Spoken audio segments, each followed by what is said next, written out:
Bismillahirrahmanirrahim. Assalamualaikum warahmatullahi wabarakatuh. Salam olahraga. Izin mengenalkan diri, nama saya Muhammad Rivaldo, NPM 1913051036. Di sini saya akan mempresentasikan seminar proposal saya yang berjudul Hubungan antara indeks massa tubuh dengan kebugaran jasmani siswa-siswi Sekolah Dasar Negeri 1 Labuan Ratu, Bandar Lampung pasca pandemi COVID-19.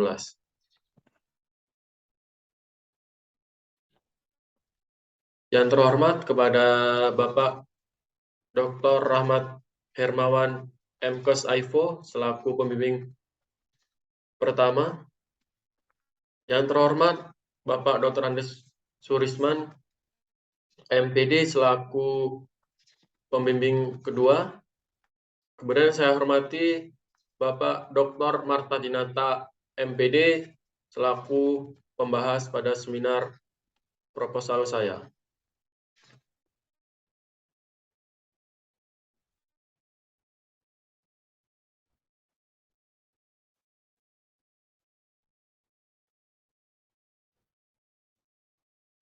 Oke, lanjut. Yang pertama, saya di sini akan menjelaskan ada beberapa poin dalam pendahuluan. Yang pertama ada latar belakang masalah, identifikasi masalah, batasan masalah, rumusan masalah, tujuan penelitian, dan manfaat penelitian. Latar belakang masalah. Pendidikan jasmani pada sekolah dasar memiliki tujuan yaitu selain meningkatkan keterampilan gerak, juga meningkatkan kebugaran jasmani. Kebugaran jasmani adalah bentuk kemampuan seseorang untuk melakukan pekerjaan dengan efisien tanpa menimbulkan kelelahan yang berarti. Seiring dengan menurunnya aktivitas fisik badan anak, kebugaran jasmani ini sering kali terlupakan, sehingga kebugaran jasmani ini sangat bermanfaat untuk menunjang kapasitas kerja fisik anak yang pada akhirnya diharapkan dapat meningkatkan prestasinya.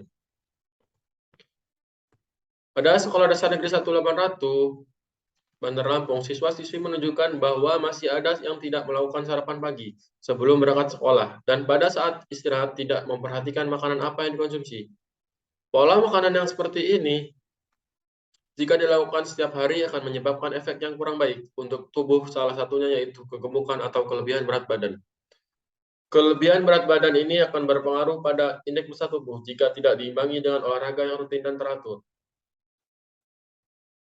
Mengingat pentingnya kebugaran jasmani pada siswa dan kecenderungan peningkatan tingkat obesitas, maka perlu diadakan penelitian lebih lanjut untuk mengenai penelitian indeks massa tubuh terhadap kebugaran jasmani siswa-siswi Sekolah Dasar Negeri 1 Labuan Ratu, Bandar Lampung. Identifikasi masalah. Sebagian peserta didik yang tidak memperhatikan makanan yang dikonsumsi. Sebagian peserta didik saat mengikuti pembelajaran tidak bersemangat, cepat merasa lelah, bahkan sempat ada siswa yang tidak sampai selesai mengikuti pembelajaran. Siswa ini juga selama ini juga di SD 1 Labuan Ratu belum pernah dilakukan pengukuran tentang tes kebugaran jasmani. Belum diketahui IMT siswa-siswi Sekolah Dasar Negeri 1 Labuan Ratu Kota Bandar Lampung. Kemudian perlu diketahui hubungan antara IMT dengan kebugaran jasmani siswa-siswi Sekolah Dasar Negeri 1 Labuan Ratu Kota Bandar Lampung.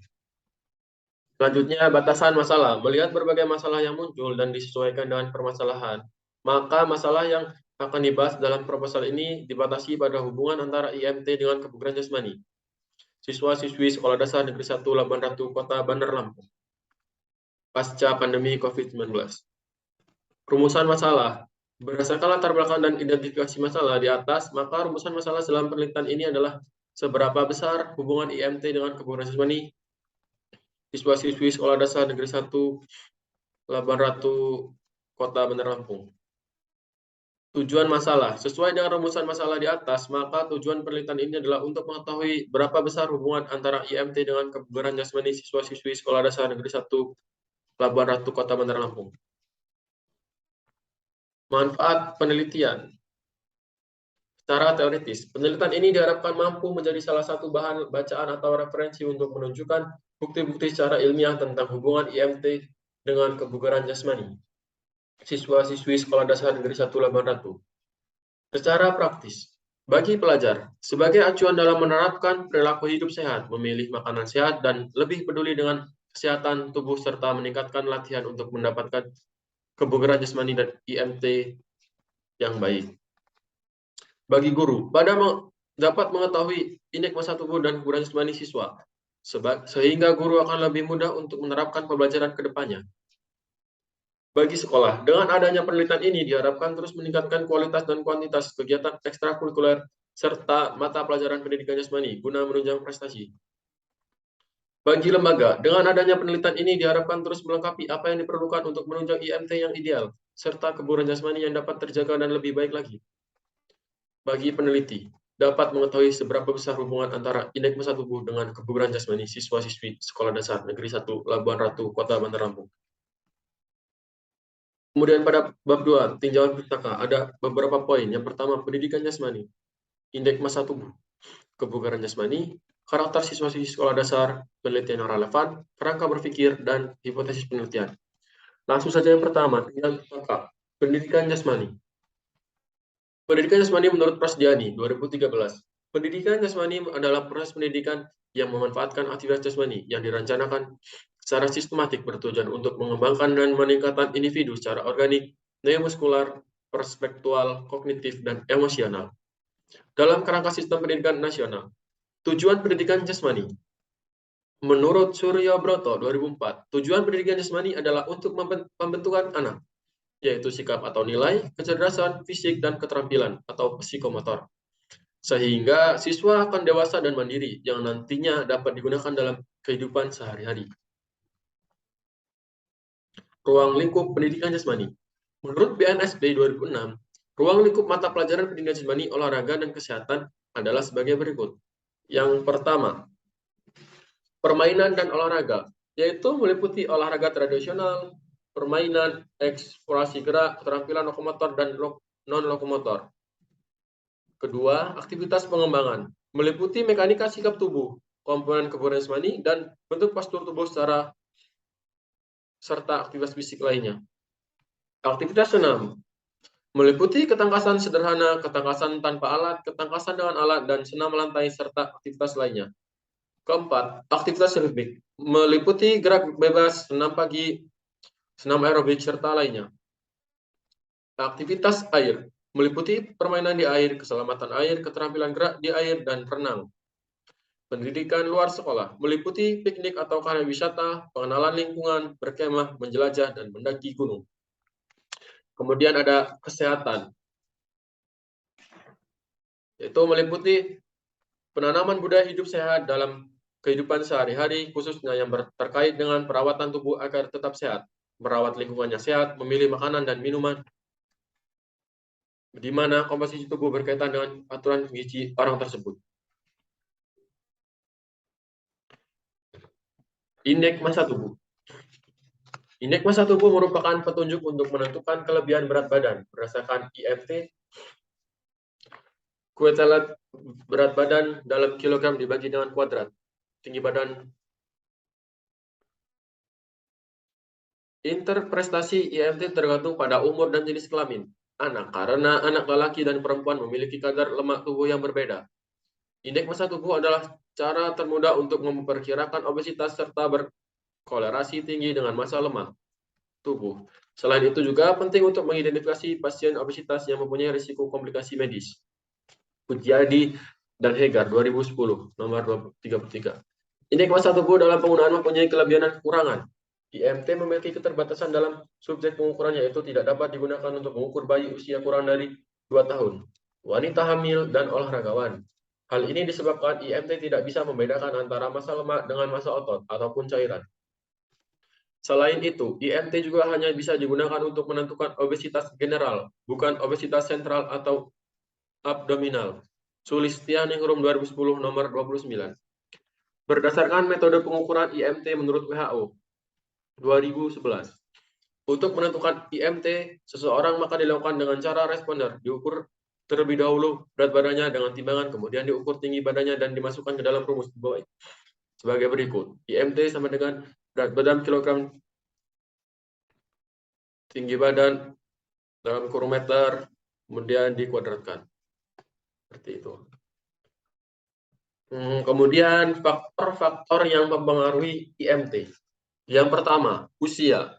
Usia mempengaruhi IMT karena semakin bertambahnya usia seseorang jarang melakukan olahraga.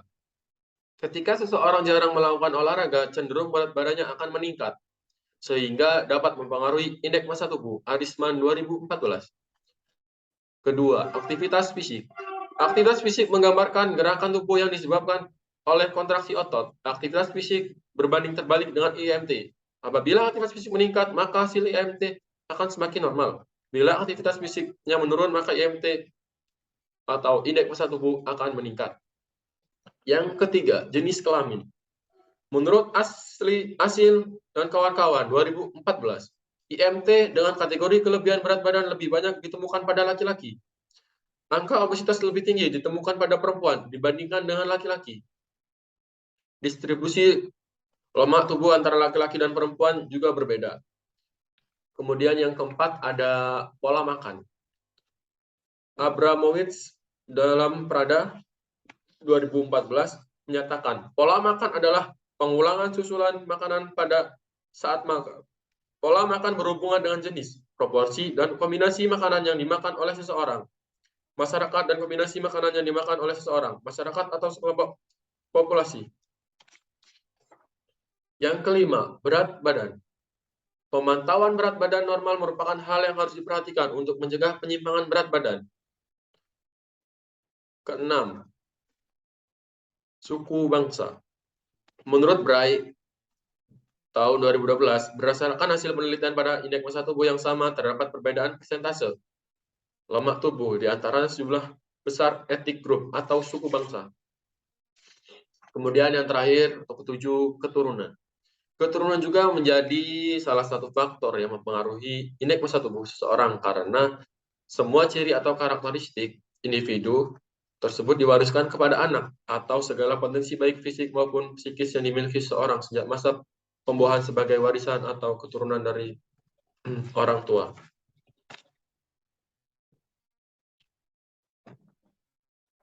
Kebugaran jasmani.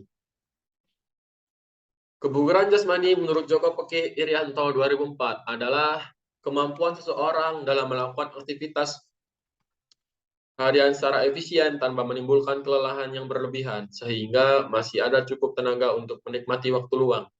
Seseorang yang memiliki kebugaran jasmani yang baik, maka dalam melakukan aktivitas atau pekerjaannya tidak akan mengalami kelelahan yang berlebihan, walaupun aktivitas tersebut tergolong aktivitas yang berat sekalipun.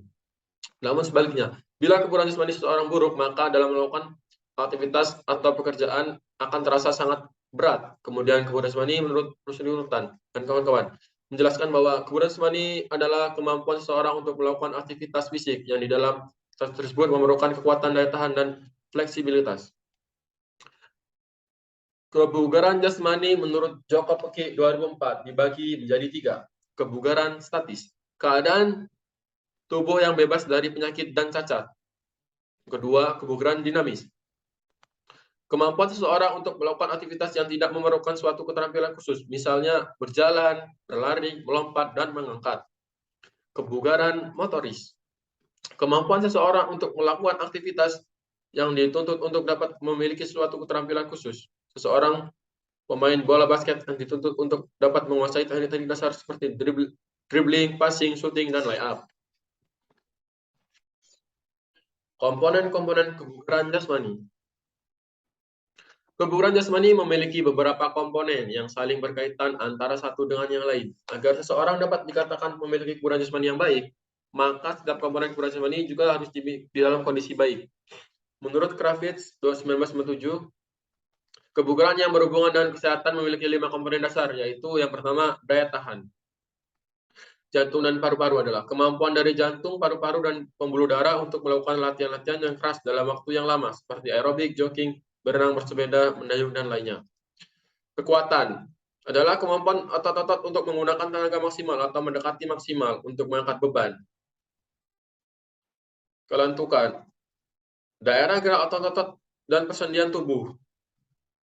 Kelentukan sangat erat hubungannya dengan kemampuan otot-otot, kerangka tubuh secara alamiah, dan yang telah dimantapkan kondisinya direnggang melampaui panjangnya yang normal waktu istirahat. Daya tahan otot, kemampuan dari otot-otot kerangka badan untuk menggunakan kekuatan dalam jangka waktu tertentu. Kemudian komposisi tubuh, persentase lemak badan dari berat badan tanpa lemak menjadi gemuk biasanya dimulai pada masa kanak-kanak, mempunyai pengaruh pada komponen lain dari kebugaran. Kemudian ada faktor-faktor yang mempengaruhi kebugaran jasmani. Yang pertama, asupan. Asupan adalah bahan makanan yang masuk ke dalam tubuh. Untuk dapat memiliki kebugaran yang baik, seseorang harus memakan makanan yang berkualitas. Yang kedua, istirahat. Kebugaran jasmani yang salah satunya variabelnya adalah gerak sangat memerlukan istirahat untuk pemulihan setelah melakukan gerak fisik. Dengan waktu tidur yang cukup, tubuh akan kembali segar dan siap beraktivitas kembali keesokan harinya. Olahraga. Berolahraga merupakan salah satu cara untuk meningkatkan kualitas kebugaran seseorang. Beberapa manfaat dari beberapa adalah manfaat fisik bugar, manfaat psikis, cara mengukur kebugaran jasmani. Seseorang dapat dikatakan memiliki status kebugaran jasmani yang baik jika komponen-komponen jasmani seseorang tersebut juga dalam kondisi baik. Salah satu cara untuk mengetahui tingkat kebugaran jasmani seseorang adalah dengan memberikan tes-tes yang dapat mengukur komponen-komponen tersebut. Salah satu tes yang terkenal untuk mengukur kebugaran jasmani adalah TKJI atau tes kebugaran jasmani Indonesia. Itu mengambil usia 10 sampai dengan 12 tahun. Kemudian terdiri dari 5 item, yaitu lari cepat 40 meter, gantung siku tekuk, baring duduk, loncat tegak, dan lari jauh 600 meter. Karakteristik siswa-siswi sekolah dasar di Indonesia. Kisaran usia sekolah dasar berada di antara 6 atau 7 tahun sampai 12 tahun. Usia siswa pada kelompok kelas atas sekitar 9 atau 10 tahun sampai dengan 12 tahun. Menurut Witherington dan lingkungan makmum 1995 bahwa usia 9 sampai 12 tahun memiliki ciri perkembangan sikap individualis sebagai tahap lanjut dari usia 6 sampai 9. Dengan ciri perkembangan sosial yang pesat. Pada tahapan ini, anak atau siswa berupaya semakin ingin mengenal siapa dirinya dengan membandingkan dirinya dengan teman sebayanya. Jika proses itu tanpa bimbingan, anak akan cenderung suka beradaptasi dengan lingkungannya. Untuk itulah, sekolah memiliki tanggung jawab untuk menanggulanginya. Sekolah sebagai tempat terjadinya proses menumbuh kembangkan seluruh aspek siswa, memiliki tugas dalam membantu perkembangan anak sekolah. Adapun tugas-tugas perkembangan anak sekolah menurut Makmun 1995 nomor 68 diantaranya adalah mengembangkan konsep-konsep yang perlu bagi kehidupan sehari-hari, mengembangkan kata hati, moralitas dan suatu skala nilai-nilai, mencapai kebebasan pribadi, mengembangkan sikap-sikap terhadap kelompok-kelompok dan institusi-institusi sosial. Kemudian yang berikutnya, penelitian yang relevan. Penelitian yang relevan dengan penelitian ini diperlukan guna untuk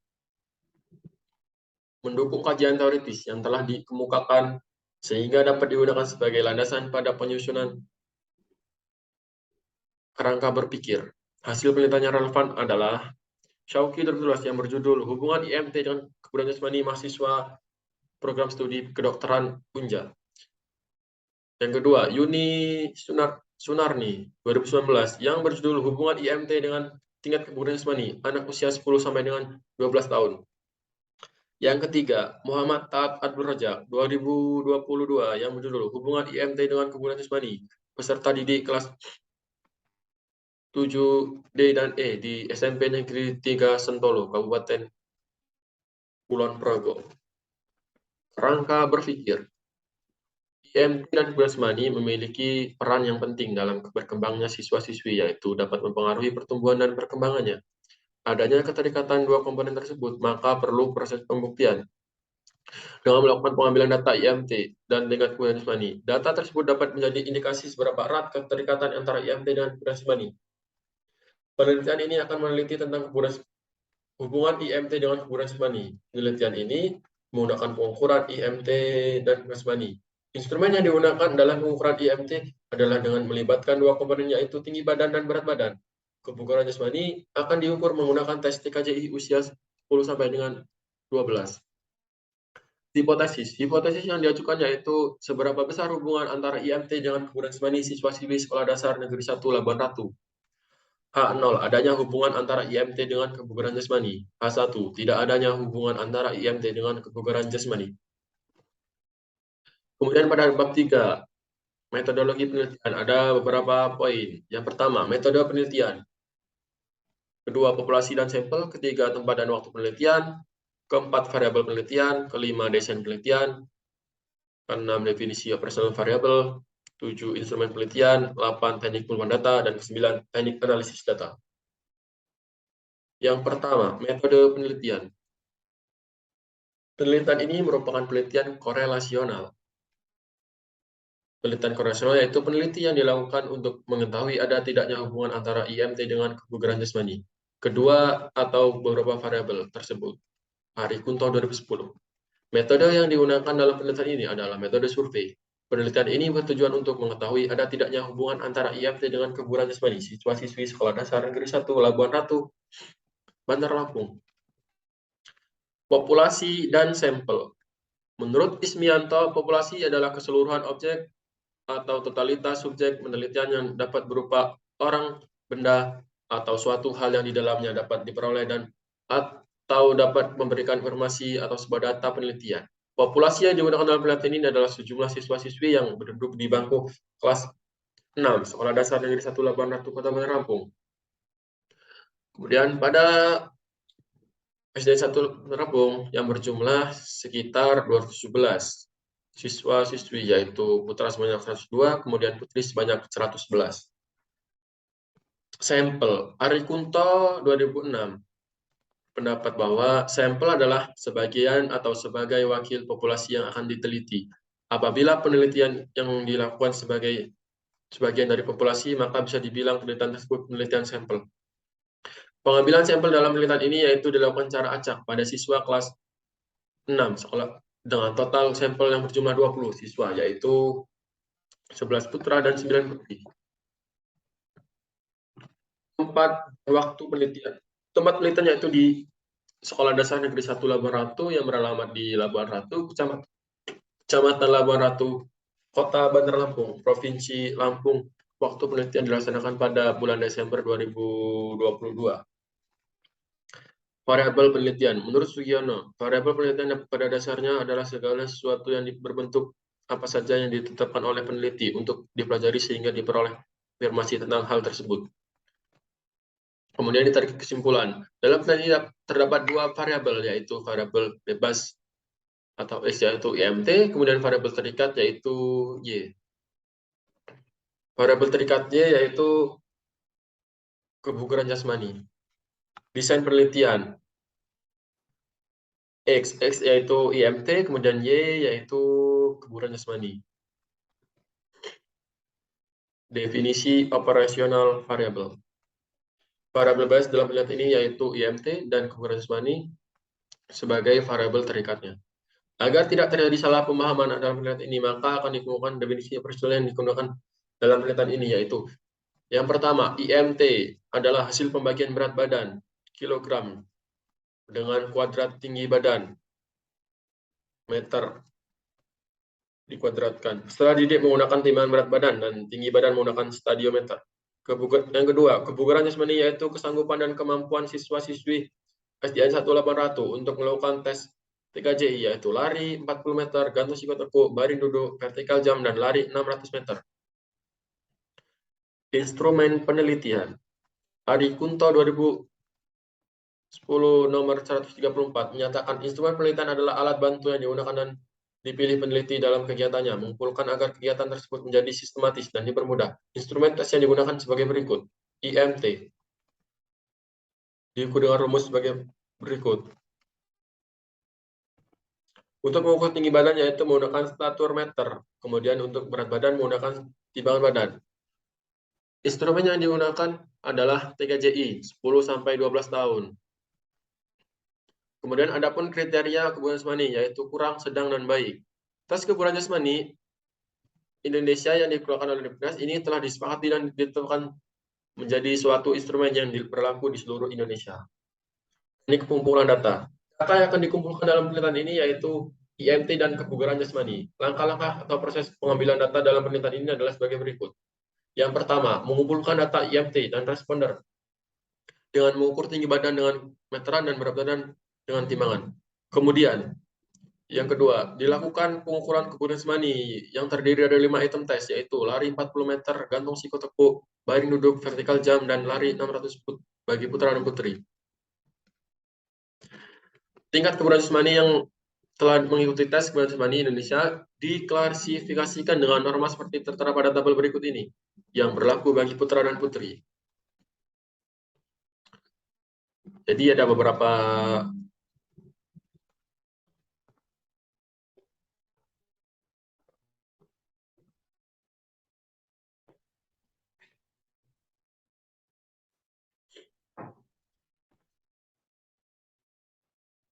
tingkat kebugaran jasmani siswa yang telah mengikuti tes kebugaran jasmani siswa Indonesia diklasifikasikan dengan norma seperti tertera pada tabel yang berlaku untuk putra dan putri.